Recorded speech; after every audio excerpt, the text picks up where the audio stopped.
Vamos ficar em pé? Vamos receber a mulher de Deus para que nos traga a santa palavra e que essa palavra venha de encontro à nossa necessidade. Aleluia. Dê um aplauso para Jesus e recebamos com carinho nosso pastor.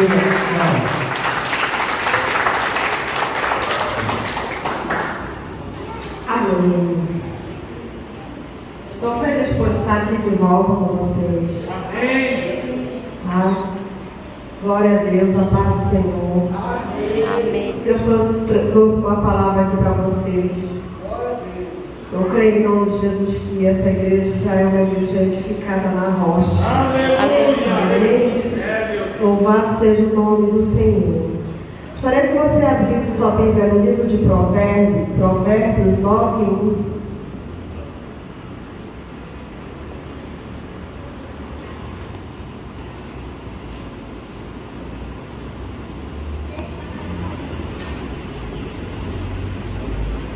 Amém.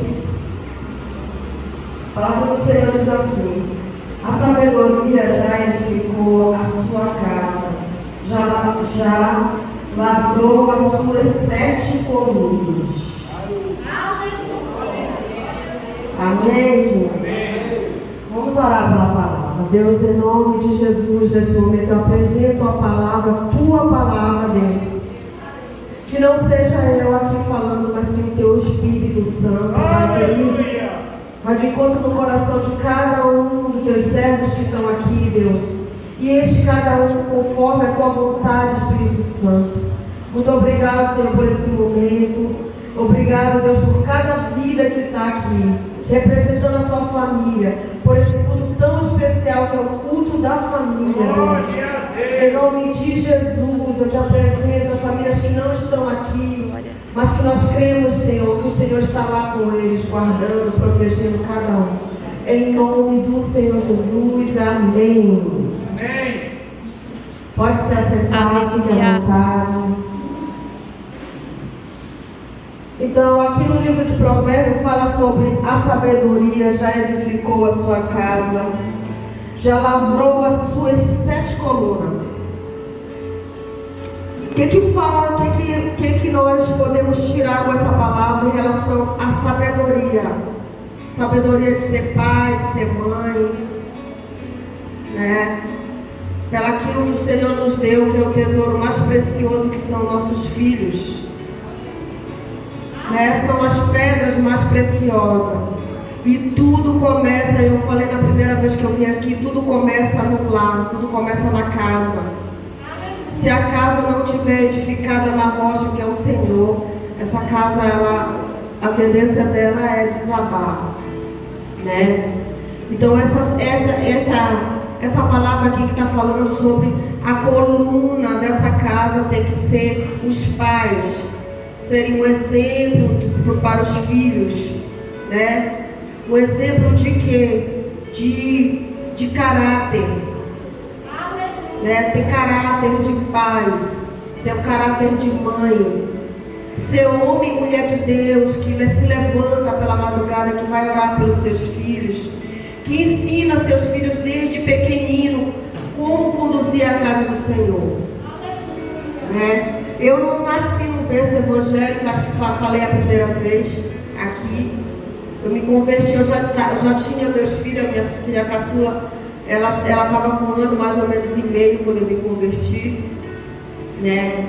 Ela foi uma das que abriu os olhos já dentro da igreja, mas os outros, eles se converteram já depois de mim. Eu me converti primeiro e os filhos foram logo depois, né?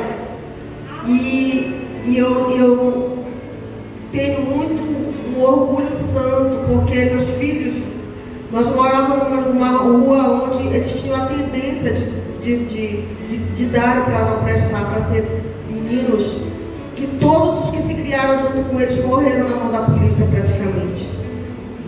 Se salvaram acho que 2 dos que brincavam na rua com eles. E as meninas praticamente, da idade da minha filha, praticamente quase hoje são mães solteiras. E eu agradeço muito a Deus, porque Deus teve misericórdia, a gente conheceu Jesus, e Jesus fez uma grande transformação na nossa vida. E hoje eu posso dizer que eu tenho uma família edificada na rocha. Aleluia. Porque quando eu estou fraca, eles estão lá para me ajudar a levantar. Quando eles estão fracos, eu estou lá para ajudar. E assim nós somos uma família constituída nessa coluna que é Jesus dentro da nossa casa. Buscando Deus. Não é fácil buscar Deus, né? Não é fácil orar pelas madrugadas. Não é fácil você ir buscar Deus na hora da tribulação. Não é fácil você buscar Deus na hora que o seu filho está dando trabalho na escola, ou está dando trabalho em casa mesmo, né? Mas quando a gente corre para essa coluna que é Deus, a gente corre, pede ajuda, pede por socorro, chora na presença de Deus e diz: Senhor, eu sei que eu não tenho força, eu sei que eu não tenho poder nenhum sobre mim, mas eu sei que o Senhor pode edificar a vida do meu filho ou da minha filha que está se perdendo aos poucos. As redes sociais hoje é o pior dos piores venenos para jovens, para os adolescentes que estão se colocando hoje. As redes sociais, ela é algo muito, muito bom para muitas coisas, mas o inimigo tem pegado as redes sociais para destruir vidas, destruir famílias, né? Está sendo uma arma forjada dentro da nossa casa, e a gente tem que estar 24 horas nessa coluna, buscando esse Jesus que é maravilhoso, é perfeito em tudo que Ele faz. Eu não vejo outra perfeição além de Jesus. Não existe nada nessa terra, nada, nem ouro, nem prata, nem diamante. Nada é comparável a esse Deus, a esse Jesus Todo-Poderoso que veio e morreu por nós naquela cruz, para nos mostrar o tamanho do amor dele por cada um de nós. Aleluia. E quando nós reconhecemos quem é Ele, quando nós temos a certeza de todas as coisas, do poder que Ele tem na mão dele, nós somos curados. Nós somos sustentados todos os dias, ainda que falte o azeite e a farinha, mas Ele providencia logo. Então esse Deus é o Deus do milagre de todos os dias, amém? Louvado seja o nome do Senhor. No livro de Provérbios, mesmo 24:3. Vamos lá, eu quero que vocês acompanhem comigo na Bíblia direitinho, para ninguém ficar perdido aqui. 24:3. Com a sabedoria se edifica a casa, e com a inteligência ela se forma. Olha que coisa linda.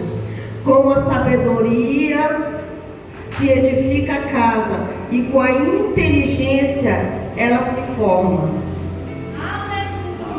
Essa inteligência se chama mulher. Nós, mulheres. É essa inteligência que aqui no livro de Provérbios está falando. Porque a mulher sábia, ela edifica a sua casa. A tola, com a sua própria mão, ela destrói. O esposo, ele é somente para quê? Para ele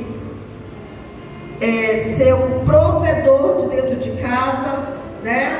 Ele ajudar, ele está ali auxiliando. Mas a mulher, ela é a geradora, ela é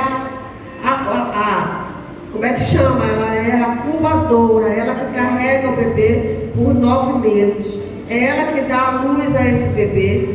É ela que vai carregar esse bebê, ela que vai conduzir ele a aprender a andar. E a todas as coisas é a mãe. Muitas mulheres, elas têm deixado essa responsabilidade para o pai. Porque elas acham que essa responsabilidade é do pai. O pai, sim, tem responsabilidade. Porque os dois cuidam da casa. Aleluia. Os dois. Se o pai for repelir um filho, for fazer alguma disciplina ao filho, a mãe não pode se meter e dizer não bata.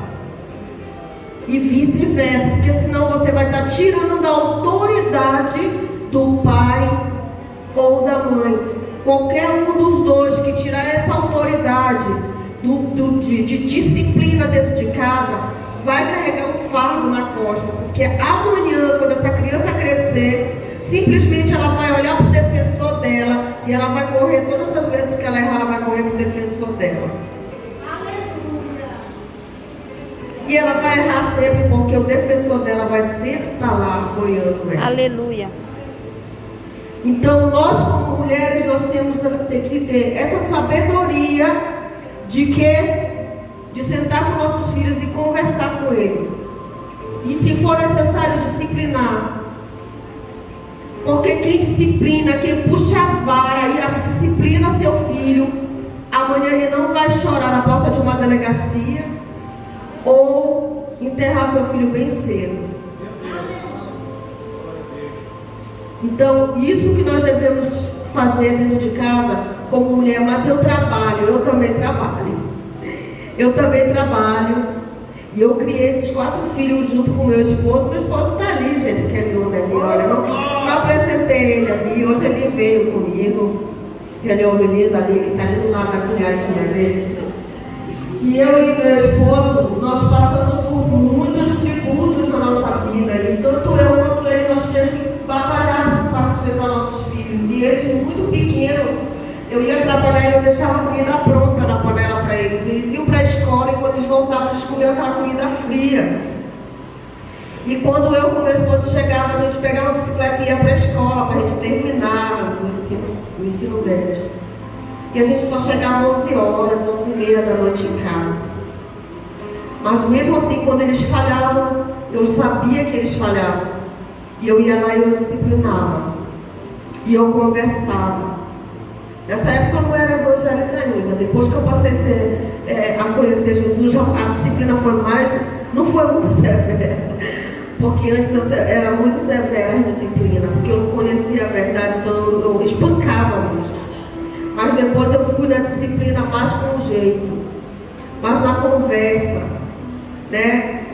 E meus filhos todos hoje são casados praticamente. Aleluia. Só a caçula que está com 15 anos. Mas a minha filha casou com 23 anos. Eu tenho um orgulho muito grande, santo, de falar que ela foi um exemplo de mulher de Deus. Na época que ela completou os 23 anos, ela se envolveu na igreja, ela se envolveu de cabeça na igreja, ela é dançarina na igreja, ela dança nos cultos. E na época ela é encontro com Deus, é acampamento, todas essas coisas, eu sempre envolvi meus filhos. Sabe o que eu fazia, gente, para mandar eles? Era um custo muito grande ir para acampamento. E eu pegava roupas usadas, eu pedia roupas usadas, eu ia para a beira das calçadas, eu ia vender roupas usadas. E botava eles para vender chopp, para eles poderem conseguir o dinheiro para ir. O que faltava ali eu inteirava, mas eu botava eles para eles sentirem o que é a responsabilidade pela obra de Deus. E ela se envolveu muito na obra do Senhor. E com 23 anos, ela foi em Santarém, numa missão. Ela foi como missionária fazer um trabalho de campo em Santarém. E lá ela conheceu o futuro marido dela. Eles se viram lá em Santarém. Ele era de Cuiabá. Os jovens que vieram de Cuiabá, de São Paulo, eles se encontraram tudo lá em Santarém. Era um grande evento da igreja que estava tendo lá. E ele veio de Cuiabá e lá ele viu ela no meio de uma multidão de mulheres. Era mais de 1000 jovens que estavam lá. E ele, no meio daquela multidão, ele viu ela.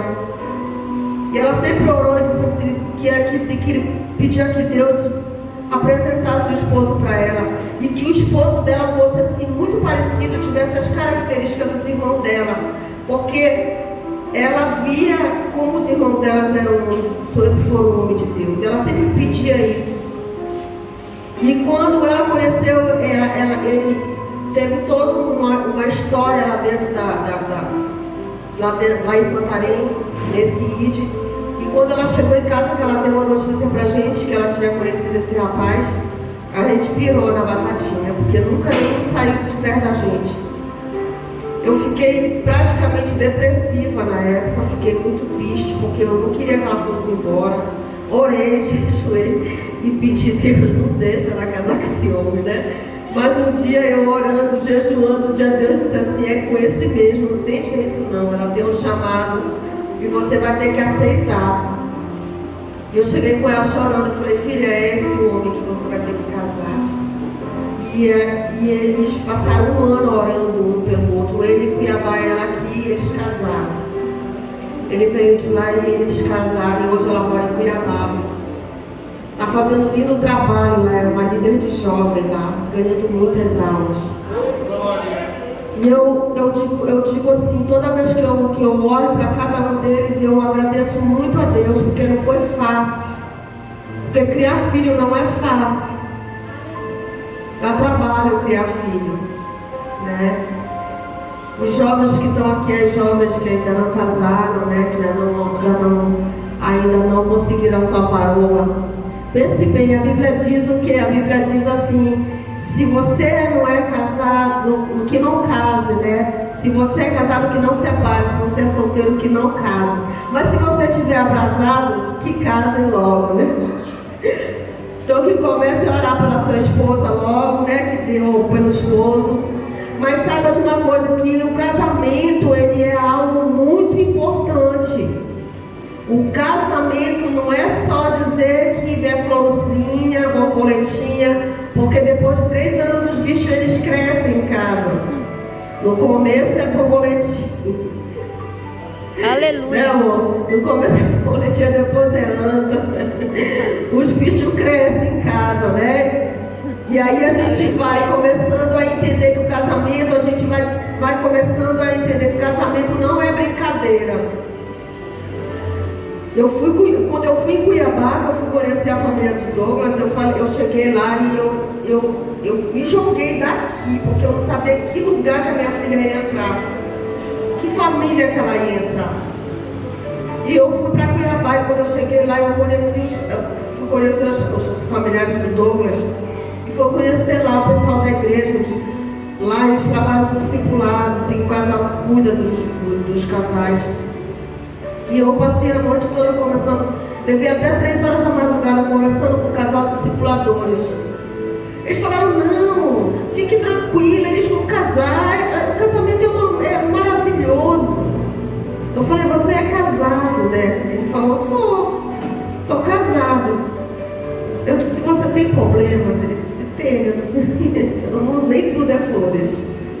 Não fale para ele que tudo, ou para ela que tudo é flores. Explique o que é casamento verdadeiro. Vai chegar uma hora que a Larissa vai chegar na casa dela e a toalha vai estar molhada em cima da cama, coisa que ela odeia. Vai chegar uma hora que o Douglas vai chegar e pode encontrar uma louça suja na pia, coisa que ele pode não gostar também. Ou procurar uma camisa limpa e não tiver essa camisa limpa porque ela não teve tempo para lavar.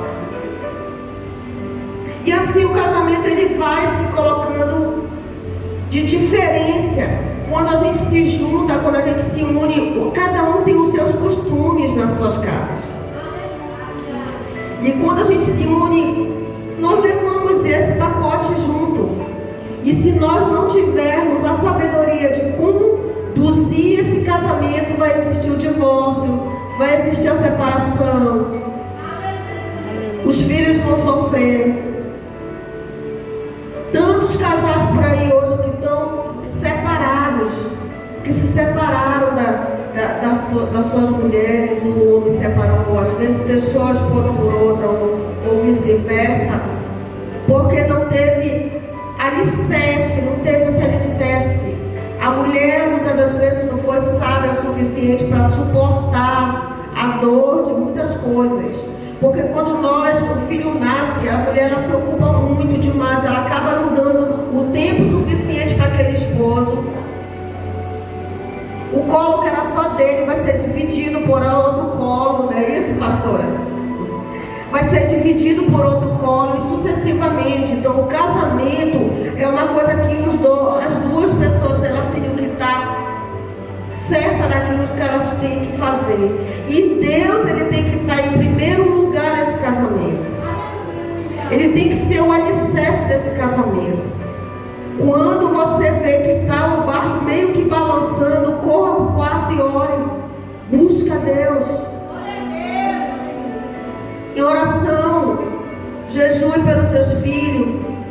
Peça para Deus, tape os olhos deles. Não deixe que eles vejam as coisas que possam levar eles a ter esses desejos carnais, essas coisas do mundo que está aí para nos oferecer. Hoje não está nem, só tem uma debaixo da minha cobertura, mas eu continuo fazendo as mesmas orações. Eles têm as esposas deles que hoje elas estão orando por eles. Mas eu me vejo ainda na responsabilidade de orar por eles, porque eu sou mãe, eu ainda sou mãe. Aleluia. Nunca vai ser uma ex-mãe ou um ex-pai. Aleluia. Vai ter uma ex-esposa ou um ex-esposo, mas um ex-pai e uma ex-mãe nunca vai existir. Nunca. Aleluia. Louvado seja o nome do Senhor. Abra sua Bíblia no livro de 1 Timóteo 8. 1 Timóteo.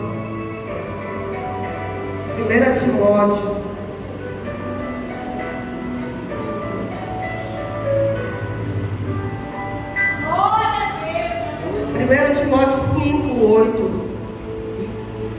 Glória a Deus. 5, 8. Aleluia. Aqui vai um conselho para as pessoas que trabalham na obra, que diz assim: mas se alguém não tem cuidado dos seus, e principalmente dos da sua família, negou a fé e é pior do que o infiel ou o incrédulo.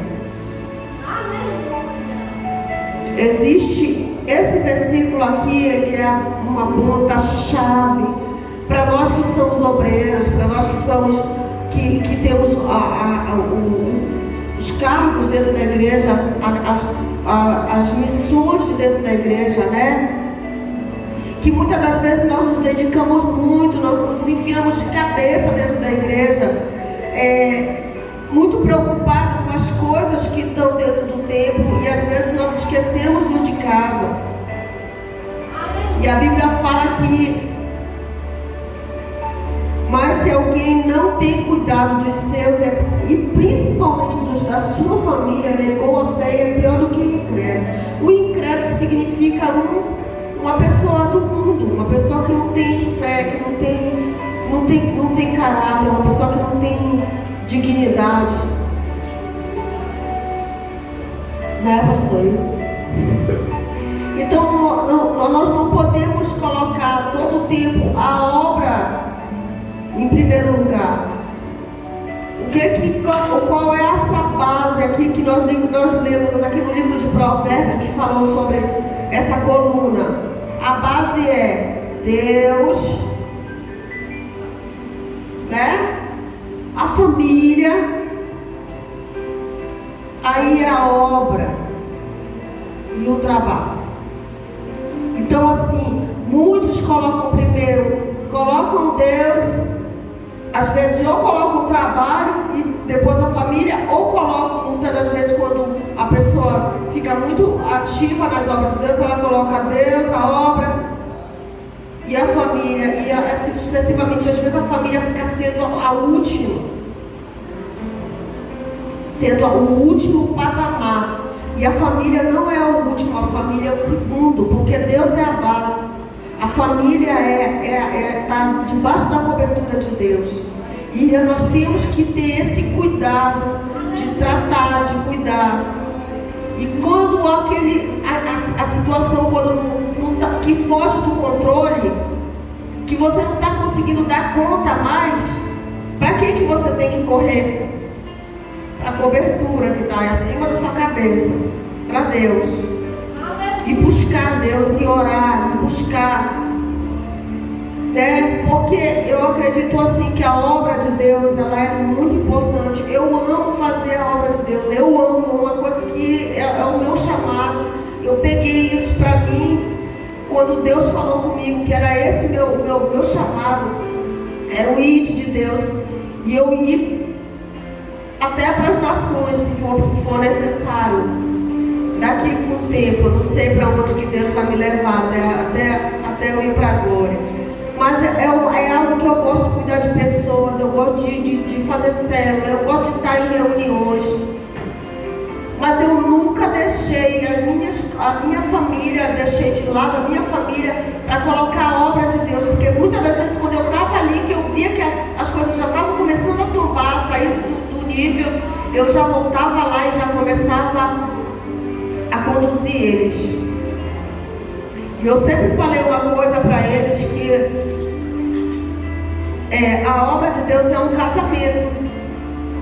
Você casa com Deus. É para sempre, é eterno, é o seu esposo. Jesus é o esposo que a gente faz uma aliança com ele e nunca mais será quebrada. Ainda que você se afaste um pouquinho mais, essa aliança não será quebrada. Porque quem já pisou no Santos dos Santos, em outro lugar não sabe viver. Aleluia. Não sabe viver. Então a obra de Deus, ela é a parte de uma edificação, de uma casa, de uma família. Que a gente coloca como família, a gente vai colocar aqui uma família como a de Noé, quando foi chamada para conduzir a arca, a fazer a arca. Ali Noé e seus filhos e sua esposa e as suas noras, só eles construíram a arca para eles serem conduzidos no dia do dilúvio. Uma família que a gente tem como exemplo. A gente tem como exemplo a família de Abraão, Isaac, que Isaac, Abraão ensinou a Isaac a ser um grande homem de Deus. E Isaac ensinou seus filhos a ser um grande homem de Deus. E a gente tem como exemplo a própria Maria e o próprio José como pai de Jesus. Ainda que eles soubessem que eles nem eram o pai de Jesus, mas eles cuidaram com muito amor. Eles fugiram pelo deserto, eles passaram fome, eles passaram frio. Eles viveram fugitivo, mas eles não abandonaram aquele filho em momento algum. Você vê a família também de Arão, você vê a parte onde Joquebede coloca Moisés dentro do cesto para salvar o filho da morte. Aquela mulher, eu imagino uma mulher. Você já se imaginou assim, você está com um filho de 3 meses no colo, amamentando, escondendo ele da morte, que você sabe que alguém ia matar ele, você está ali.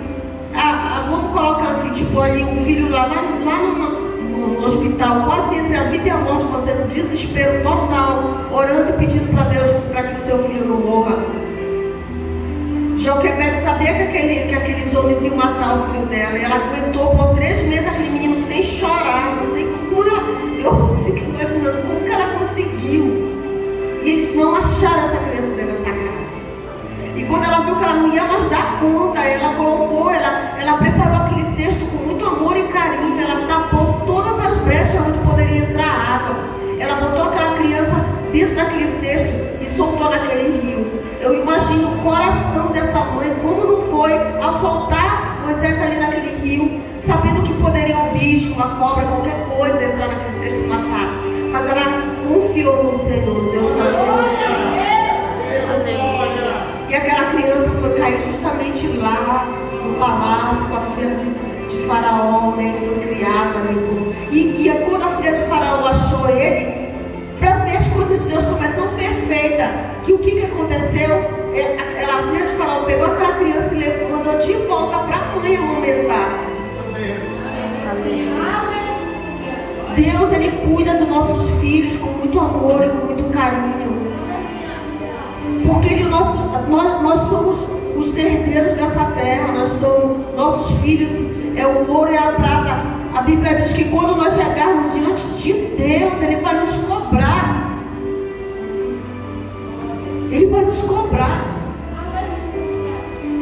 Ele vai dizer assim: cadê os filhos que eu te dei? E aí eu vou dizer: não sei, Senhor, uns ficou pelo meio do caminho, outros morreram, né? Eu vou dizer isso? Não, e eu vou prestar conta. E esse sangue ali vai ser cobrado das minhas mãos. o sangue, tanto dos filhos que nasceram de mim, quanto dos filhos espirituais. Os filhos que Deus colocou espiritualmente nas minhas mãos para me cuidar. Isso vai ser cobrado. Então que Deus ele seja sempre o alicerce da nossa vida, a coluna da nossa casa. Que você possa colocar o seu coração voltado todos os dias para Deus, entregando seus filhos diante de Deus, entregando a esposa orando pela esposa orando pelo seu esposo, os dois orando pela sua casa. Aleluia, glória a Deus, louvado seja o nome do Senhor. Abra sua Bíblia no livro de Salmo 127. Salmo 127.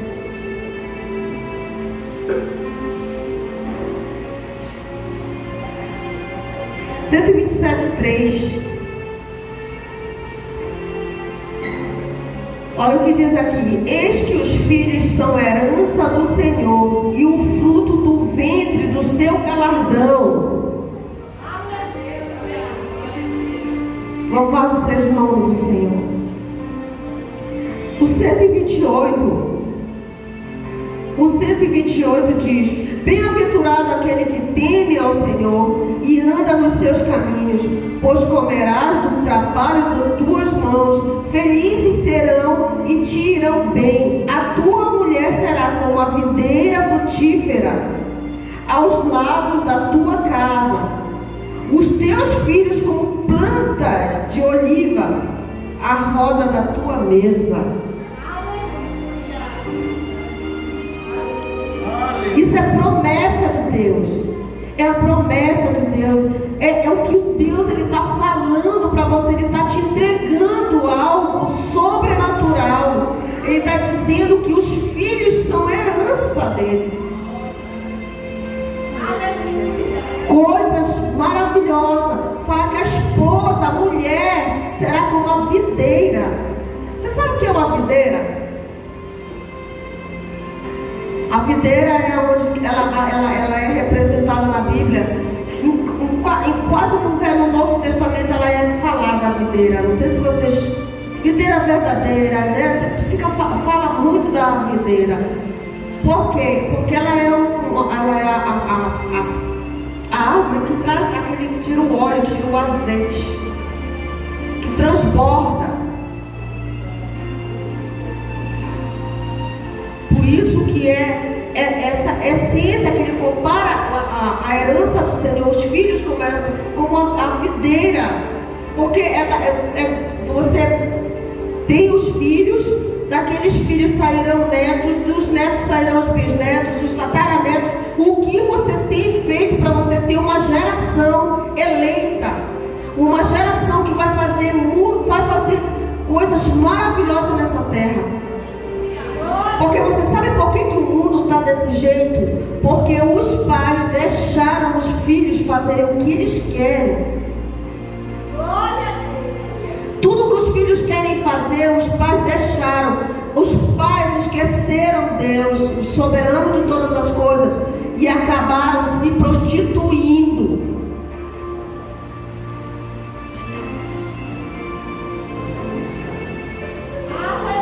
Levando os filhos, levando até suas namoradas para dentro de casa, seus namorados. Levar para dentro de casa, a filha engravida, depois o cara não quer mais, aí eu vou criar aqueles filhos, e sucessivamente. Porque não foi um casamento de oração, de busca de Deus. Quantas vezes a gente, como os pais, não dobra o joelho e diz assim: Senhor, prepara um esposo, uma esposa para a minha filha ou para o meu filho. A minha geração está vindo aí, a minha geração é eleita, Senhor. Cuida deles, trata deles com carinho, meu Deus. Coloque eles debaixo da tua graça, debaixo das tuas asas, protege eles, livra eles de todo mal. Tantas jovens que estão morrendo tão cedo, adolescentes, meninas, adolescentes que estão morrendo tão cedo, que saem dessas baladas e não voltam mais para casa. Mães que estão chorando porque um filho morreu, baleado, faqueado, e sucessivamente. Sabe, nós temos que dar glória a Deus porque nós estamos aqui na casa do Senhor. Aleluia. Porque nós fomos Glória a alcançados por esse Deus Todo-Poderoso. Se você soubesse a glória que está sobre a sua vida, de todo dia você se levantar pela madrugada e orar e dizer: Senhor, muito obrigado, porque o Senhor me trouxe para essa casa, porque o Senhor me trouxe para a tua casa e eu te conheci. O Senhor teve a misericórdia de me encontrar. Porque quantos não têm a mesma sorte? Quantos estão aí pelejando para querer voltar para a casa de Deus e não conseguem voltar? E muitos estão morrendo pelo meio do caminho. Filhos ficando órfãos de pai ou de mãe. Ou mãe perdendo filho com pai. Aleluia. Mas eu vou deixar que o pastor vai fazer uma oração bem poderosa. E eu gostaria que o irmão procurasse um hino aí para o Senhor, uma adoração, para a gente fazer uma oração pelas famílias, tá? Quem estiver com a sua família, que você possa pegar a sua família. E se você quiser vir aqui à frente para receber logo a oração do pastor. Eu creio em nome de Jesus que Deus tem algo sobrenatural para fazer aqui. Não se entristeça se Aleluia, se glória algo a Deus. está errado na sua vida, se não está tudo de acordo como você queria. Eu creio que nessa noite Deus vai fazer um grande milagre na vida de Aleluia, cada um Deus. aqui.